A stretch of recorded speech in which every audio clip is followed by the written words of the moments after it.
Waalaikumsalam warahmatullahi. Yang terhormat Pak Tutut Tristiawan selaku mentor. Terus puji dan syukur kita panjatkan kehadirat Allah yang Maha Kuasa, karena berkat rahmatnya jualah kita dapat berkumpul pada hari ini untuk mengikuti acara pembukaan acara seminar hasil laporan orientasi pengenalan nilai dan etika pada instansi pemerintah bagi P3K di lingkungan pemerintah Kota Surakarta. Hadirin semua, kita nanti ada untuk susunan acaranya, kita nanti ada 3 presentasi. Yang pertama presentasi yang dipresentasikan oleh Mas Bahar. Untuk yang setelah presentasi nanti ada sesi tanya jawab, lalu bisa diisi dengan saran masukan, terus bisa ditutup belajar. Untuk waktu dan tempat kami persilahkan Mas Bahar untuk presentasi yang pertama. Monggo. Terima kasih Mbak Ansa selaku moderator waktu dan tempatnya.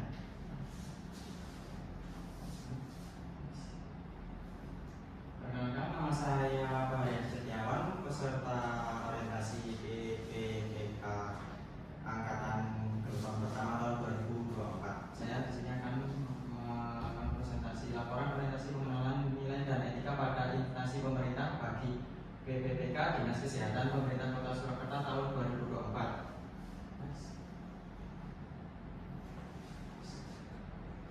Pegawai pemerintah dengan perjanjian kontrak atau PPPK adalah warga negara Indonesia yang memenuhi syarat tertentu yang diangkat berdasarkan perjanjian kerja untuk jangka waktu tertentu dalam rangka melaksanakan tugas pemerintahan. Orientasi pengenalan nilai dan etika pada instansi pemerintah bagi P3K tahun 2024 untuk mengembangkan kompetensi PPPK bertujuan memperkenalkan nilai, tugas, dan fungsi aparatur sipil negara kepada pegawai pemerintah dengan perjanjian kerja. Pemerintah Kota Surakarta melakukan orientasi pegawai pemerintah dengan perjanjian kerja. Penjelasan sebagai berikut.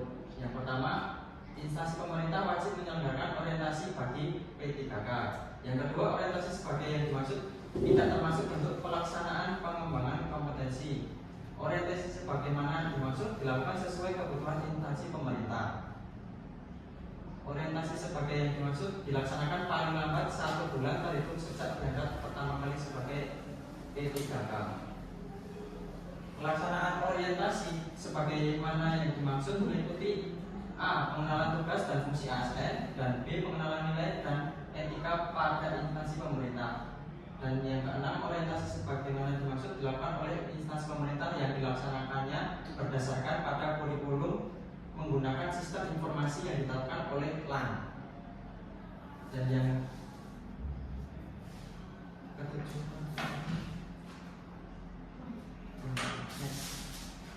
ketujuh, orientasi bagaimana dimaksud dilaksanakan hanya 1 kali sepanjang berstatus P3K, jadi hanya dilaksanakan 1 kali saja.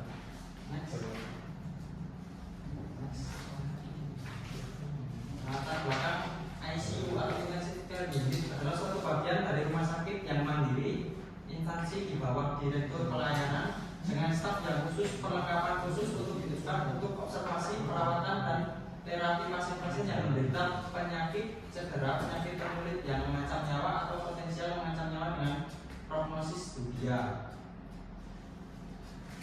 Rumah sakit sebagai salah satu penyedia layanan kesehatan yang mempunyai fungsi rujukan harus dapat memberikan pelayanan ICU yang profesional dan berkualitas dengan mengedepankan keselamatan pasien.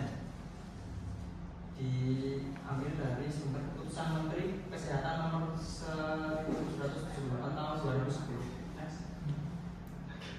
Oleh karena itu, penulis atau saya sendiri bermaksud untuk menyusun laporan orientasi rencana kerja yang berjudul Optimalisasi Pendokumentasian obat dan PMHP pada Tasbot Guru di ruang ICU RSUD Bung Karno Kota Surakarta. Maksud dan tujuannya, orientasi pengenalan nilai dan etika pada instansi pemerintah bagi pegawai pemerintah dengan perjanjian kerja atau PPPK tahun 2024 dimaksudkan untuk membekali peserta dengan pengetahuan sikap dan perilaku tentang nilai etika pada instansi pemerintah dalam mendukung pelaksanaan tugas jabatannya dan pencapaian visi misi organisasi.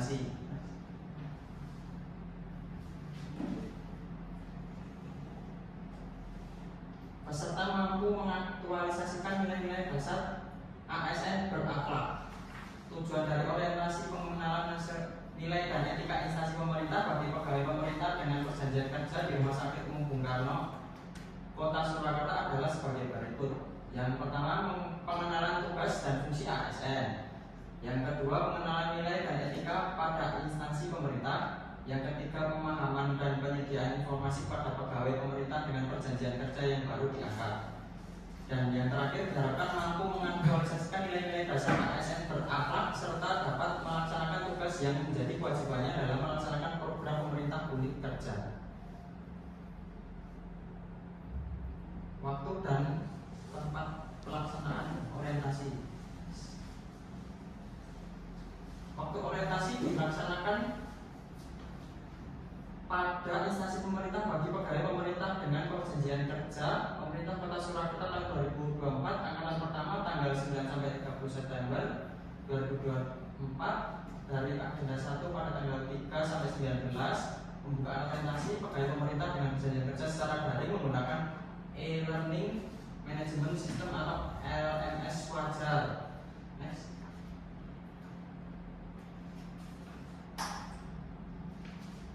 Visi RPJPD Kota Surakarta tahun 2005 sampai 2025 adalah Surakarta Kota Budaya, Mandiri, Maju, Sejahtera. Sedangkan visi RPJMD Kota Surakarta tahun 2001 sampai 2026 sesuai Perda Kota Surakarta nomor 6 sampai 2021 adalah mewujudkan Surakarta sebagai kota budaya yang modern, tangguh, gesit, kreatif, dan sejahtera.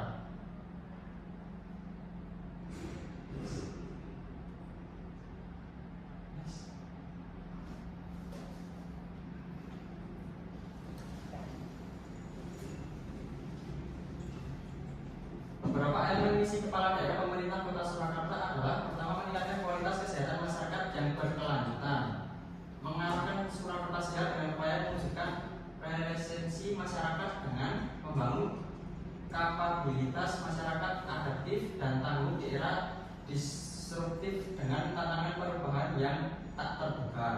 Kedua, membentuk masyarakat budaya sehat. Ketiga, memanfaatkan sumber daya kesehatan tradisional dan kearifan lokal bidang kesehatan bersinergi dengan sektor kemajuan kebudayaan dan pariwisata menjadi produk wellness tourism. Memperkuat pertumbuhan ekonomi yang adiktif dan berkelanjutan. Yang ketiga, mewujudkan tata ruang dan infrastruktur kota yang mendukung kemajuan kebudayaan dan pariwisata berkelanjutan. Yang keempat, meningkatkan kualitas dan daya saing pemuda dan masyarakat umum di bidang pendidikan, ekonomi, seni budaya, dan olahraga. Dan yang kelima, mengembangkan tata kelola pemerintahan dan pelayanan publik yang gesit, kolaboratif, berdasarkan semangat gotong royong dan kebinekaan. Yang keenam, mewujudkan kemakmuran dan kesetaraan bersama warga kota, berkeadilan dan inklusif. Yang ketujuh, dan terakhir, mewujudkan daerah yang kondusif dan kerukunan antar umat beragama dalam tata kehidupan bermasyarakat yang saling menghormati.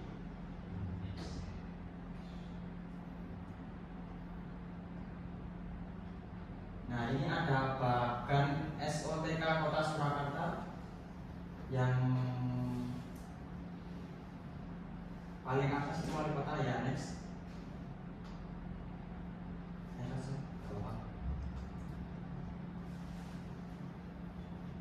Ini deskripsi perangkat daerah, sekretariat daerah, sekretariat DPRD, kecamatan, daerah dinas daerah, inspektorat daerah, badan daerah. Next.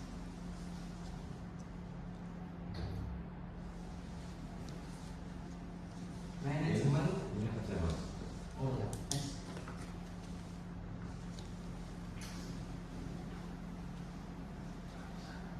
Oh.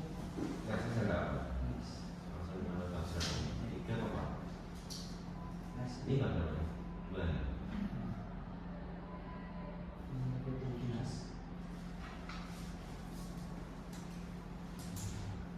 Dinas Kesehatan merupakan unsur pelaksanaan urusan bidang kesehatan yang menjadi kewenangan daerah yang dipimpin oleh Kepala Dinas Kesehatan. Visinya mewujudkan Surakarta sebagai kota budaya yang modern, tangguh, gesit, kreatif, dan sejahtera. Misinya ada 7, meningkatkan kualitas kesehatan masyarakat yang tangguh, memperkuat pertumbuhan ekonomi yang aktif dan berkelanjutan, mewujudkan tata ruang infrastruktur kota yang mendukung kemajuan kebudayaan dan pariwisata. yang keempat, meningkatkan kualitas dan daya saing pemuda masyarakat umum di bidang pendidikan, ekonomi, dan seni budaya dan olahraga. Kelima, mengembangkan tata kelola pemerintahan. Keenam, mewujudkan kemakmuran dan kesejahteraan bersama. Ketujuh, mewujudkan daerah yang kondusif dan kerukunan antar umat beragama dalam tata kehidupan bermasyarakat yang saling menghormati. Maaf, kurang 4 menit lagi nih. Oh iya, terima kasih.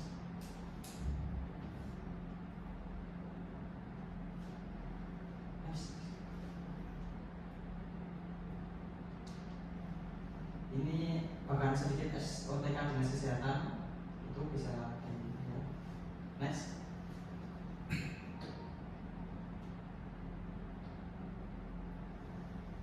RSUD Bung Karno merupakan rumah sakit tipe C yang terdiri dari 6 lantai dengan kapasitas 200 tempat tidur. Kelas 11 kamar, kelas 3 ada 108 kamar, kelas 2 tersedia 84 kamar, kelas 1 ada 32 kamar.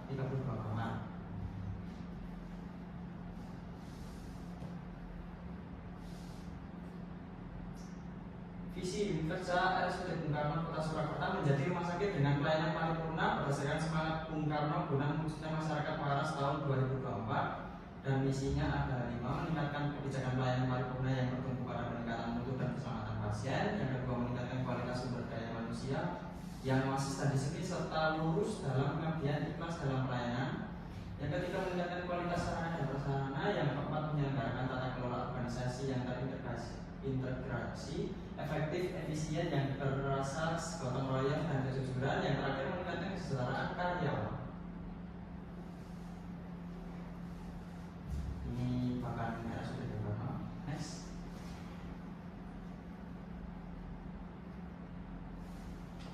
Rencana kerja hasil kerja.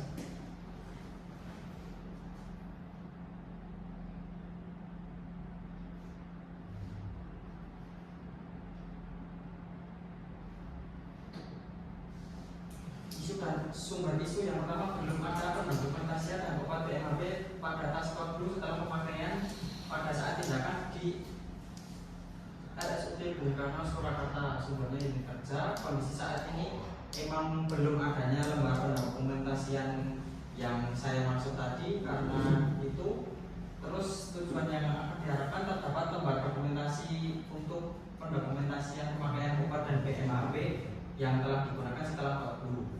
Nah, ini salah satu contoh tas kodlunya, tas emergency. Jadi kalau kita kodlu, kita membawa itu dan ada BMAB dan ada obat-obat emergency di dalamnya. Maaf, kurang 2 menit lagi. Barangkali bisa dipercepat. Next.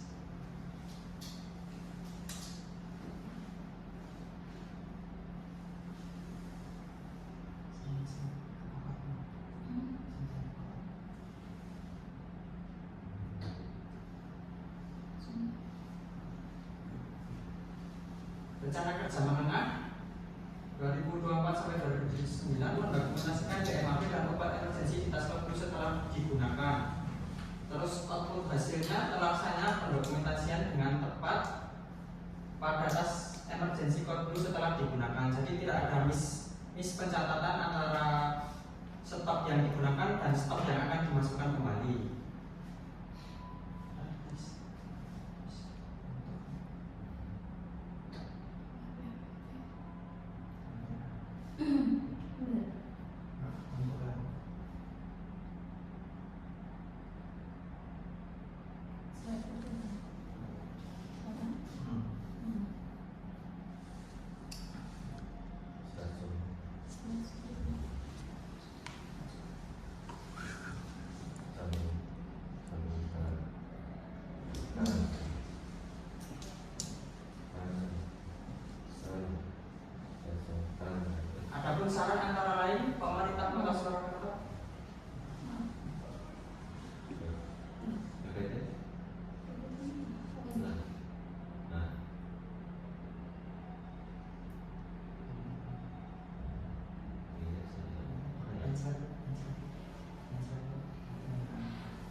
tertib dan terorganisir diharapkan dengan materi yang sudah disampaikan menjadi acuan dan kinerja bagi para ASN, khususnya bagi para ASN PPPK.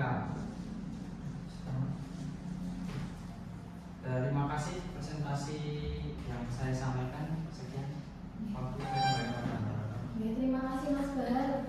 Maaf nih waktunya merempet sekali nih. Ya, apa-apa. Barangkali ada pertanyaan dari para audiens. Pak Tutut, ada pertanyaan? Terima kasih Mbak Moderator yang atas waktu yang diberikan, dan terima kasih kepada Menti Mas Bahar. Penyajiannya cukup bagus secara umum, sedikit mengomentari mengenai materi yang disajikan ataupun isu latar belakang yang diambil.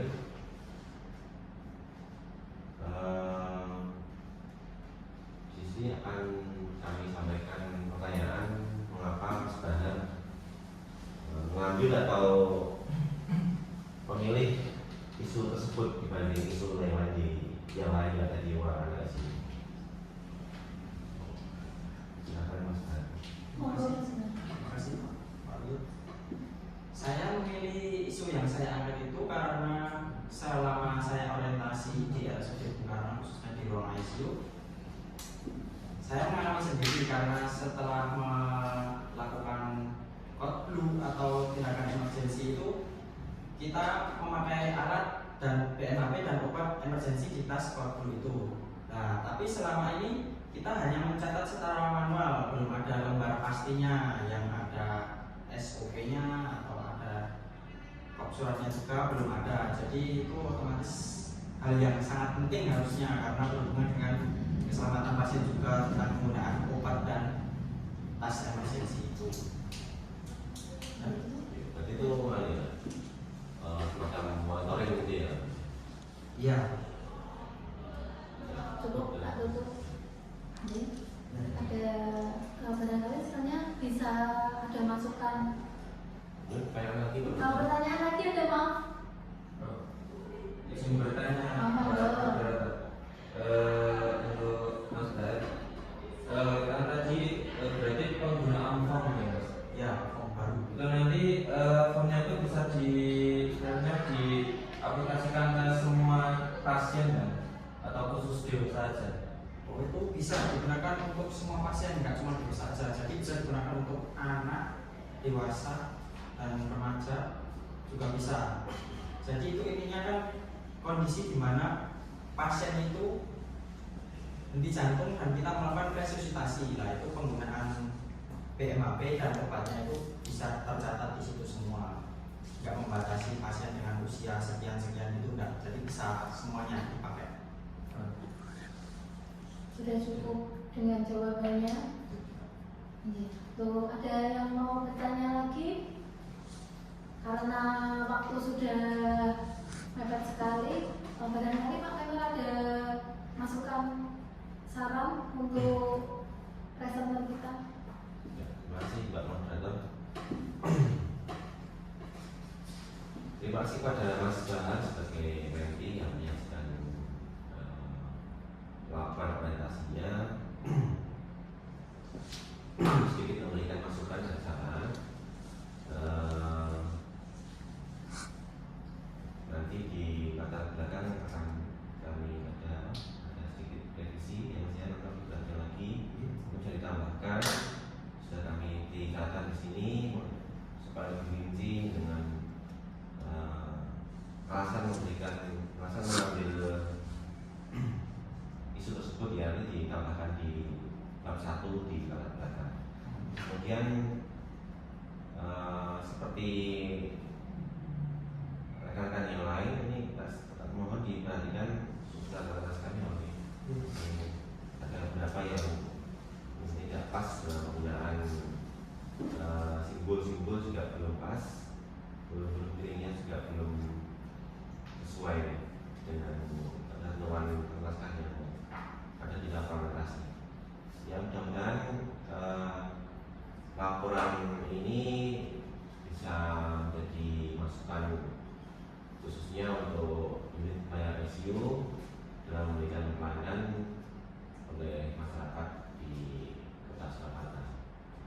Cukup yang dapat kami sampaikan Pak Marto. Ya, terima kasih. Ya, terima kasih Pak Tutut. Untuk presentasi kali ini kita bisa tutup dengan bacaan Alhamdulillah. Ya, terima kasih untuk kehadirannya.